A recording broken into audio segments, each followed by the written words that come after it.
Hi hello viewers, నేను మీ Merugu Rajesh. మనకర్తే news channel ప్రజలారా, ఇక తెలంగాణ రాష్ట్ర బీజేపీ పార్టీలోనైతే వర్గపోరు అయితే కొనసాగుతుంది. గత కొంతకాలంగా ఈటెల వర్సెస్ బండి సంజయ్. ఇక నిన్నటి రోజు మళ్ళా ఈటెల రాజేందర్ సొంత నియోజకవర్గమైన హుజరాబాద్ గడ్డపైన బండి సంజయ్ అయితే తన నియోజకవర్గంలో పర్యటించి బండి సంజయ్ గారు ఈటెల రాజేందర్ గారిని టార్గెట్ చేసి తన ఫ్లెక్సీలను వేయలేరు అని చెప్పి ఈటెల రాజేందర్ గారి వర్గం అయితే అంటున్నారు. ఏందనైతే ఒకసారి చూద్దాం. ఇక బీజేపీలో ముదిరిన పవర్ వార్, ఈటెల గడ్డపై బండి వర్గం ఆధిపత్య ప్రదర్శన, హుజరాబాద్ ఫ్లెక్సీల్లో ఎంపీ ఫోటో మాయం, మండిపడుతున్న రాజేందర్ వర్గీయులు. మొత్తం మీదనైతే నిన్న ఇగో ఈ ఫ్లెక్సీ ఉంది కదా, ఈ ఫ్లెక్సీలో ఈటెల రాజేందర్ గారి ఫోటోనైతే ఏడ కనబడతలేదు. గతంలో ఈటెల రాజేందర్ గారి ఫోటో ఎప్పుడు బండి సంజయ్ గారు హుజరాబాద్ పర్యటించి సైకిల్ పంపిణీ కార్యక్రమం చేశారు. అప్పుడు కూడా ఈటెల రాజేందర్ గారి ఫోటో ఎక్కడ కూడా కనవలే.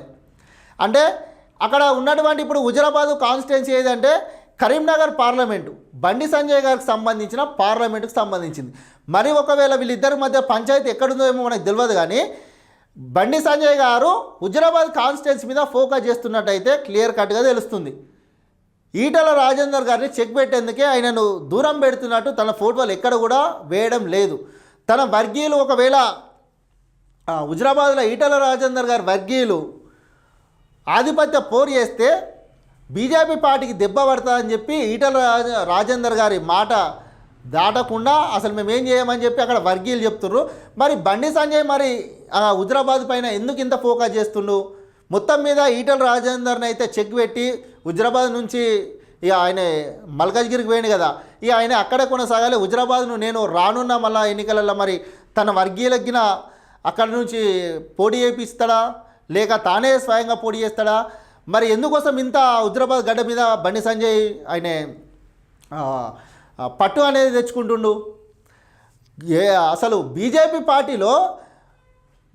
పార్టీలో ఫైర్ బ్యాండ్గా ఉన్న లీడర్లే ఇట్లా పంచాయతీ పెట్టుకుంటుంటే ఆ పార్టీని చిన్నపాటి లీడర్లు ఎట్లా నమ్ముతారు? కార్యకర్తలు వాళ్ళు ఎట్లా నమ్ముతారు? ఇంత పెద్ద లీడర్లే ఇట్లా పంచాయతీ పెట్టుకుంటుంటే ఇట్లా రోజుకు ప్రెస్ ముందడికి వస్తూ ఉంటే చిన్నపాటి కార్యకర్తలు ఈ లీడర్లను ఎట్లా నమ్ముతారు? ఈ పార్టీని తెలంగాణలో ఎట్లా పైకి తీసుకొస్తారు? పెద్ద పెద్ద లీడర్లు ఇట్లుంటే చిన్న లీడర్లు అసలు ముందడికి వస్తారా? రానున్న రోజులల్లో మరి బీజేపీ పార్టీలో హుజరాబాద్ నుంచి ఈటెల రాజేందర్ను చెక్ పెడతారా? మరి బండి సంజయ్ అక్కడి నుంచి మళ్ళీ తిరుగు ప్రయాణం అవుతారా? మరి ఈటెల రాజేందర్ గారు మళ్ళీ అక్కడికి హుజరాబాద్కు షిఫ్ట్ అవుతారా? మరి వీళ్ళ మధ్య పంచాయతీ ఎందుకు కొనసాగుతుంది? పచ్చగా డేస్తే వీళ్ళిద్దరి మధ్యలో బగ్గుమని అంటుంది. అట్లా జరుగుతుంది మొత్తం. నిన్ననేమో ఈటెల రాజేందర్ ఏమన్నారంటే ప్రెస్ మీట్ పెట్టి కుల